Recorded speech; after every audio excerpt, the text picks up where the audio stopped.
You walk into a dealership in 2026. The lights are bright, the cars are gleaming. A salesperson smiles and starts talking about touchscreens, horsepower, and cutting-edge features. What they don't tell you, what they can't afford to tell you, is that some of those cars will quietly drain your wallet for years. Not all at once, slowly, painfully, one repair bill at a time. According to 2026 Consumer Reports data, more vehicles are breaking down earlier than ever. Software failures, weak build quality, and hidden mechanical flaws are showing up even in expensive models. These aren't just inconveniences, they're financial traps. This isn't a list about ugly cars or slow cars. This is a list about the cars that hurt their owners the most. Based on real reliability data, recall history, long-term ownership costs, and resale value collapse, here are the 10 cars buyers regret most in 2026. Let's begin. Number 10. Chevrolet Blazer, the wolf in sheep's clothing. The Chevy Blazer looks the part. Bold lines, a sporty name, modern tech. It turns heads at the showroom without question. But step back from the showroom floor and a very different picture emerges. Consumer reliability data for 2026 reveals a pattern that Blazer owners know too well: electrical gremlins, engine hesitation, and software bugs that don't announce themselves in year one. They wait. They let you fall in love with the car first. Then, somewhere between year 2 and year 3, the warning lights begin. Sensors fail, the transmission shifts rough, the novelty fades, and the frustration begins. Fuel economy? Still stuck hovering in the low 20s, while competitors are leaping ahead. Insurance costs run higher than expected. Resale value drops sharply once the warranty expires, almost like the market knows what's coming. Many owners describe the ride as punishing on long drives and interior plastics that rattle and wear faster than the price tag suggests they should. The Blazer still looks good, but looks don't pay repair bills. Number 9. Jeep Wrangler. Built for trails, broken by traffic. The Wrangler is an icon. It's tough, legendary, and carries a spirit of freedom that no other vehicle quite matches. Here's the cold truth. Most Wrangler owners never take it off-road. They drive it to work, they sit in traffic, they merge onto highways. And that's exactly where the Wrangler slowly falls apart. Not dramatically, but quietly, expensively, and consistently. Steering feels loose and fatiguing at highway speeds. The stiff suspension makes every pothole feel like a personal attack. Road noise is relentless. Fuel economy rarely breaks 20 mpg, which at 2026 pump prices is genuinely painful. Then there are the recalls, airbags, fuel systems, structural components.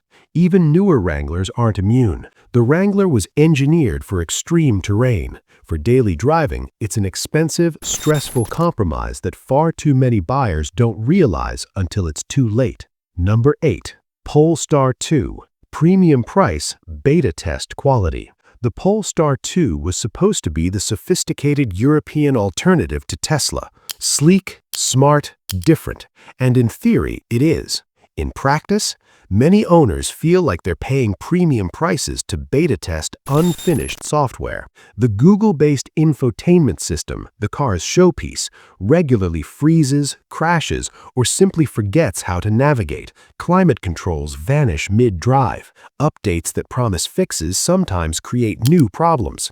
These aren't just annoyances, they affect real driving every single day. Real-world range consistently underperforms the advertised figures, especially in cold weather or at highway speeds. In 2026, when rivals are pushing range records, the Polestar 2 feels like yesterday's technology. Worst of all, service centers remain dangerously sparse. When something goes wrong, and it will, owners wait weeks for parts. Weeks for a premium electric vehicle. The Polestar 2 isn't a bad idea. It's just a car that asks too much patience from people who paid too much money. Number 7. Ford Bronco. The adventure that never happens. The Ford Bronco sells on pure emotion. It looks like freedom. It looks like capability. It looks like the weekends you've always wanted. Then you actually own one. Build quality complaints have followed the Bronco since its relaunch, and 2026 hasn't changed that story. Roof leaks, wind noise that howls at highway speeds, interior rattles that appear embarrassingly early, Those removable roof panels that sound incredible in ads, they're a daily frustration for most owners. Engine and transmission issues continue. Rough shifting, strange noises, hesitation, the kind of problems that are maddeningly difficult to diagnose because they don't always trigger a warning light. On the road, the Bronco is heavy, loud, and thirsty. Fuel economy hovers under 18 miles per gallon. Steering lacks precision. Comfort features at higher trims feel strangely absent for the price you're paying.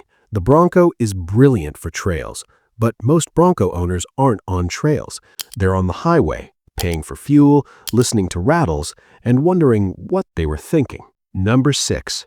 Chrysler Pacifica Hybrid. Green on the outside, broken on the inside. On paper, the Pacifica Hybrid is a 2026 dream. Plug-in hybrid, family-sized, fuel-efficient, environmentally responsible. It checks every box a modern family buyer could want.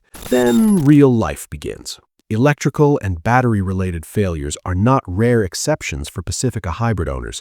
They're common enough to be defining. Frozen screens, charging systems that refuse to work, warning lights that stay on for reasons nobody can diagnose, systems that randomly shut down without explanation. And when something breaks, parts delays stretch into weeks. For a family that depends on one primary vehicle, weeks without a working car isn't an inconvenience, it's a crisis. The fuel savings that attracted buyers in the first place, they get quietly consumed by warranty visits and maintenance costs. Once the warranty expires, ownership becomes genuinely risky. The Pacifica Hybrid had enormous promise. It's simply a promise that wasn't ready to be kept.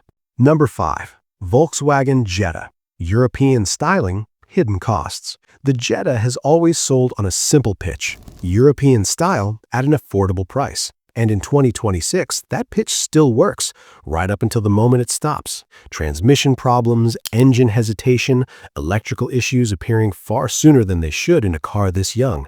Warning lights, infotainment glitches, sensor failures. Even the latest Jetta models haven't escaped these complaints. Open the door and the interior tells the same story. Cheap materials that age quickly, buttons that feel flimsy from day one, cabin noise that increases as the miles add up until what felt fine at the test drive feels worn out after 2 years. Safety ratings are average, not impressive, in a market where competitors now offer genuinely strong standard safety systems as baseline features. Repairs are expensive, especially when specialized European parts are involved. The Jetta saves money at purchase. Then it spends the next several years quietly taking it back. Number 4. Land Rover Range Rover Sport, the most expensive disappointment in luxury. The Range Rover Sport is genuinely, undeniably beautiful. The interior is sumptuous. The ride, when everything works, is exceptional. It commands attention and radiates success. It is also, by nearly every reliability metric, one of the worst luxury SUVs money can buy in 2026. Air suspension failures alone can cost thousands of dollars.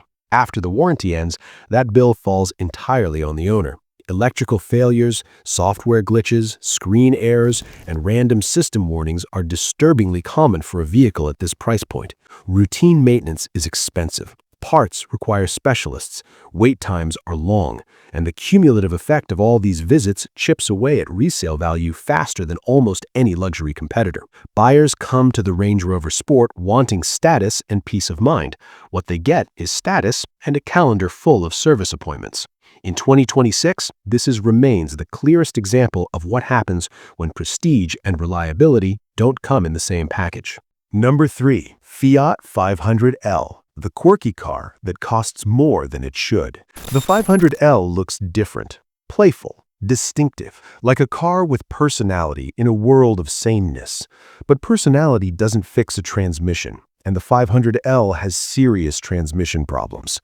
Engine stalling, build quality that deteriorates quickly, parts that are hard to find and expensive to source. The interior is cramped. The road noise is intrusive. Fuel economy is merely average, removing one of the primary reasons to choose a small car in the first place. Depreciation is brutal. Buyers who chose the 500L for its uniqueness discover quickly that uniqueness doesn't hold value. They end up underwater on a car they don't enjoy, in a segment where better options have always existed. The 500L was never quite right for the American market. By 2026, that truth is impossible to ignore. Number 2, GMC Sierra 1500, the truck that's working against you. The Sierra 1500 looks like strength, full size, capable, popular. It sells in massive numbers partly because buyers assume that much demand must mean that much quality. That assumption is expensive to correct. Transmission issues, electrical faults, engine complaints, these are consistent, documented, widespread problems among Sierra 1500 owners. Rough shifting at low mileage, warning lights, driver assist systems that malfunction when you need them most. Fuel economy is poor for a daily driver. Insurance is high. When parts are needed, wait times can leave owners making truck payments on a vehicle sitting unused in a shop.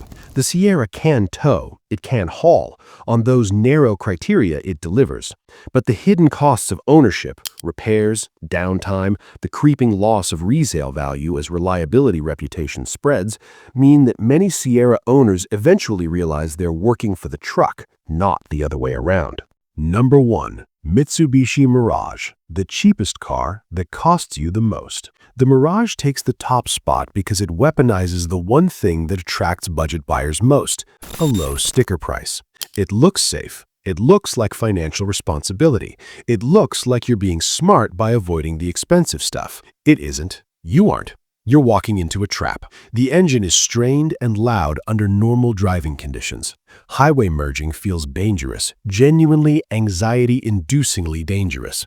At higher speeds, the car feels unstable in a way that shouldn't be acceptable in any modern vehicle. The cabin is cheap in ways you notice every single day. Noise, vibration, and harshness that never lets you forget what you're in. Crash test results that fall behind competitors at the same price point. Then come the reliability failures. Brake issues, transmission concerns, air conditioning failures, electrical glitches, in a car so small that none of these problems should be this common. Resale value collapses. Buyers who try to escape the Mirage discover that the market has already moved on. They're stuck, still making payments, still dealing with repairs on a car they can't sell and don't enjoy. In 2026, the Mirage is proof that buying cheap is not the same as saving money. Sometimes it's the most expensive decision you ever make. The bottom line, these 10 cars share one thing. They promise more than they deliver. They look right in ads, feel right at the dealership, and then spend the next several years costing their owners money, time, and stress that nobody budgeted for. Reliability data doesn't lie. Ownership costs don't lie. Resale values don't lie. Before you sign anything, check the list.